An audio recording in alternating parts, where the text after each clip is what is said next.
Hello everyone, कैसे हैं आप लोगों का हमारे यूट्यूब चैनल यस इडू वर्ल्ड में बहुत बहुत स्वागत है। दोस्तों, राष्ट्रीय कृषि एवं ग्रामीण विकास बैंक में भर्ती है, नाबार्ड में वैकेंसी है। अगर आप नाबार्ड में national bank for agriculture and rural development में जॉब करना चाहते हैं तो आप इसमें अप्लाई करने से ना चूकें। एप्लीकेशन ऑलरेडी स्टार्ट है। जो लास्ट डेट है, अंतिम तिथि है, उसमें बहुत ज़्यादा दिन नहीं बचे हैं। 3 फरवरी 2026 तक आप इसमें ऑनलाइन मोड में अप्लाई कर सकते हैं। जो पोस्ट है डेवलपमेंट असिस्टेंट की पोस्ट है। नंबर ऑफ पोस्ट की बात की जाए तो 162 टोटल पोस्ट है। 162 कुल पद हैं जिनके लिए एप्लीकेशन इनवाइट किया गया है। इसमें 2 तरह की पोस्ट है, डेवलपमेंट असिस्टेंट की पोस्ट है और डेवलपमेंट असिस्टेंट हिंदी की पोस्ट है। जो डेवलपमेंट असिस्टेंट की पोस्ट है इसमें नंबर ऑफ पोस्ट 159 है, 159 पद हैं। और डेवलपमेंट असिस्टेंट हिंदी की जो नंबर ऑफ वैकेंसीज है 3 है। टोटल पोस्ट 3 है डेवलपमेंट असिस्टेंट हिंदी की। इसमें एग्जाम डेट के बारे में पहले ही इंफॉर्मेशन दे दी गई है, जिससे क्या है आप लोगों को कन्फ्यूजन ना रहे। अगर आपका कोई दूसरा एग्जाम पड़ता है इस डेट में तो आप लोग डिसीजन ले सकें कि आपको इसमें अप्लाई करना है कि नहीं करना है। इसमें जो फेज 1 का एग्जाम होगा 21 फरवरी 2026 को होगा और जो फेज 2 का एग्जाम होगा वो 12 अप्रैल 2026 को होगा। फेज 1 में प्रारंभिक परीक्षा होगी और फेज 2 में मुख्य एग्जाम होगा। अब बात करते हैं इसके लिए आपके पास क्वालिफिकेशन क्या होना चाहिए। दोस्तों, यहाँ पर जो डेवलपमेंट असिस्टेंट की वैकेंसी है इसके लिए आपके पास ग्रेजुएशन की डिग्री होनी चाहिए। कोई भी स्नातक की डिग्री है आप इसमें अप्लाई कर सकते हैं। कंडीशन ये है कि ग्रेजुएशन में 50% मार्क्स होना चाहिए, 50% अंक होना चाहिए।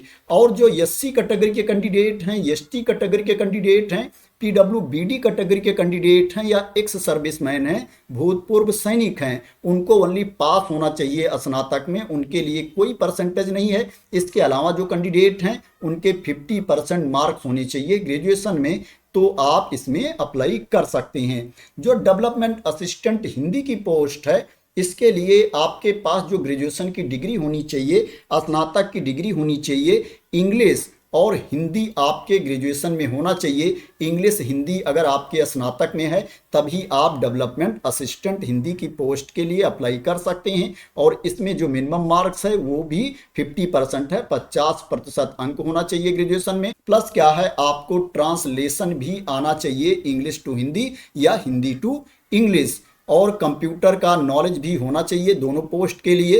वर्ड प्रोसेसिंग का नॉलेज भी आपको होना चाहिए। एज लिमिट की बात करें तो इसमें अप्लाई करने के लिए जो मिनिमम एज है 21 ईयर्स है, न्यूनतम उम्र सीमा 21 साल है और जो अधिकतम उम्र सीमा है, मैक्सिमम एज लिमिट है 35 ईयर्स है। 35 वर्ष तक के कैंडिडेट इसमें अप्लाई कर सकते हैं। जो एज की गणना की जाएगी 1 जनवरी 2026 को एज की गणना की जाएगी। यहाँ पर डेट भी दी गई है, इसको आप देख सकते हैं। जो छूट की क्राइटेरिया के अंतर्गत आते हैं उनको अधिकतम उम्र सीमा में छूट भी दी जाएगी। मैं बता देता हूँ किसको कितनी छूट दी जाएगी। जो एससी कैटेगरी के कैंडिडेट हैं, एसटी कैटेगरी के कैंडिडेट हैं, उनको अधिकतम उम्र सीमा में 5 साल की छूट दी जाएगी। 5 ईयर्स का रिलैक्सेशन दिया जाएगा। जो ओबीसी कैटेगरी के कैंडिडेट हैं उनको अधिकतम उम्र सीमा में 3 साल की छूट दी जाएगी। जो पीडब्ल्यूबीडी कैटेगरी के कैंडिडेट हैं, अनरिजर्व कैटेगरी में आते हैं, जनरल कैटेगरी में आते हैं, उनको अधिकतम उम्र सीमा में 10 साल की छूट दी जाएगी। पीडब्ल्यूबीडी ओबीसी कैटेगरी के कैंडिडेट को 13 साल की छूट दी जाएगी। पीडब्ल्यूबीडी एससी एसटी कैटेगरी के कैंडिडेट को 15 साल की छूट दी जाएगी। जो एक्स सर्विसमैन हैं, भूतपूर्व सैनिक हैं, उनको सर्विस ईयर्स प्लस 3 ईयर्स की छूट दी जाएगी अधिकतम उम्र सीमा में। अब बात करते हैं इसमें आपका सिलेक्शन कैसे होगा, सिलेक्शन का प्रोसेस क्या है। दोस्तों, इसमें प्रारंभिक परीक्षा होगी, प्रीलिमिनरी एग्जामिनेशन होगा और मेन एग्जाम होगा, मुख्य परीक्षा होगी। इसके अलावा दोस्तों इसमें लैंग्वेज का टेस्ट भी होगा। जिस राज्य के लिए आप आवेदन कर रहे हो उस राज्य की जो ऑफिशियल भाषा है उसका ज्ञान आपको होना चाहिए। इसी के लिए लैंग्वेज प्रोफिशिएंसी टेस्ट लिया जाएगा। लेकिन ये टेस्ट सबका नहीं होगा, ये टेस्ट उन्हीं लोगों का लिया जाएगा जिन्होंने उस राज्य की जो ऑफिशियल लैंग्वेज है उसको पढ़ नहीं रखा है, जिन्होंने 10th या 12th में उस लैंग्वेज को पढ़ रखा है एक सब्जेक्ट के रूप में, उनको ये टेस्ट नहीं देना पड़ेगा। लेकिन आपको प्रूफ देना पड़ेगा, आपके सर्टिफिकेट या मार्कशीट में अंकित होना चाहिए कि आपने उस लैंग्वेज को पढ़ रखा है। दोस्तों, इसमें जो प्रीलिमिनरी एग्जामिनेशन है, प्रारंभिक परीक्षा है, वो क्वालिफाइंग इन नेचर है, उसको ओनली आपको पास करना पड़ेगा। उसका जो अंक है, उसका जो मार्क्स है, वो फाइनल मेरिट में नहीं जोड़ा जाएगा। और ये जो लैंग्वेज प्रोफिशिएंसी टेस्ट है, इसको भी ओनली आपको क्वालिफाई करना पड़ेगा, पास करना पड़ेगा, इसको भी मेरिट में शामिल नहीं किया जाएगा। इसमें जो फाइनल मेरिट लिस्ट तैयार की जाएगी मेन एग्जाम में, मुख्य परीक्षा में कैंडिडेट को जो मार्क्स मिलेंगे, अंक मिलेंगे, उसी के बेसिस पर फाइनल मेरिट लिस्ट तैयार की जाएगी और कैंडिडेट का सिलेक्शन किया जाएगा। अब बात करते हैं इसमें आपको सैलरी कितनी मिलेगी। दोस्तों, इसमें जो आपको सैलरी मिलेगी उसका स्टार्टिंग बेसिक पे है 23,100 रुपये, 23,100 रुपीज बेसिक पे है। इसमें अदर अलाउंसेज भी जुड़ेंगे, अदर भत्ते भी जुड़ेंगे, तो आपकी सैलरी ज़्यादा हो जाएगी। लगभग सैलरी की बात की जाए तो 46,500 रुपये, 46,500 रुपीज पर मंथ आपको सैलरी मिलेगी। यहाँ पर क्लियर मेंशन किया गया है, यहाँ पर अंकित है, आप लोग इसको देख सकते हैं। दोस्तों, इसमें आपको फीस भी पे करना है, 550 रुपीज इसमें फीस है। 550 रुपये प्लस जीएसटी आपको पे करना पड़ेगा अगर आपको फीस में छूट नहीं मिलती है। और जिनको फीस में छूट मिलती है उनको कम फीस पे करना है।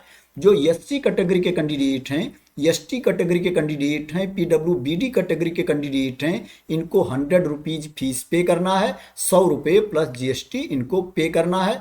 ऑनलाइन मोड में फीस की पेमेंट करनी है। अगर आप ये जानना चाहते हैं कि किस राज्य की कौन सी ऑफिशियल लैंग्वेज है, तो इसी नोटिफिकेशन की पीडीएफ में आपको नीचे आना है। नीचे आएंगे तो देखेंगे यहाँ पर इंफॉर्मेशन दी गई है कि किस राज्य की, किस स्टेट की क्या ऑफिशियल लैंग्वेज है।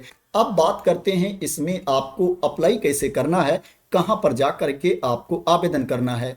दोस्तों, ये अप्लाई करने का लिंक है, इसको मैं अपने टेलीग्राम चैनल पर डाल दूंगा, वहां से आप लोग इस लिंक को कॉपी कर सकते हैं। जब इस लिंक को आप लोग ओपन करेंगे तो आप देख सकते हैं ऊपर दिया गया है click here for new registration, इसके ऊपर आपको क्लिक करना है।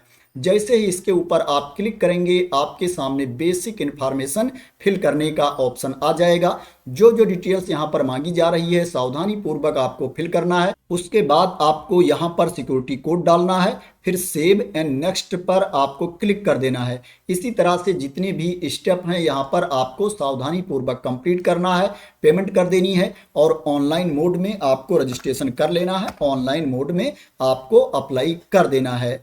तो दोस्तों, ये नाबार्ड में वैकेंसी निकली है और जो पोस्ट है दोस्तों वो डेवलपमेंट असिस्टेंट हिंदी की पोस्ट है।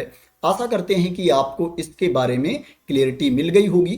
दोस्तों, अगर आपको इस वैकेंसी के बारे में क्लियरिटी मिल गई हो, इसी तरह की इंपॉर्टेंट अपडेट चाहते हैं, इंफॉर्मेशन चाहते हैं, वैकेंसी की न्यूज चाहते हैं, तो आप लोग मेरे इस यूट्यूब चैनल को सब्सक्राइब कर लेना अगर अभी तक सब्सक्राइब ना किया हो। तो थैंक यू सो मच दोस्तों फॉर वॉचिंग।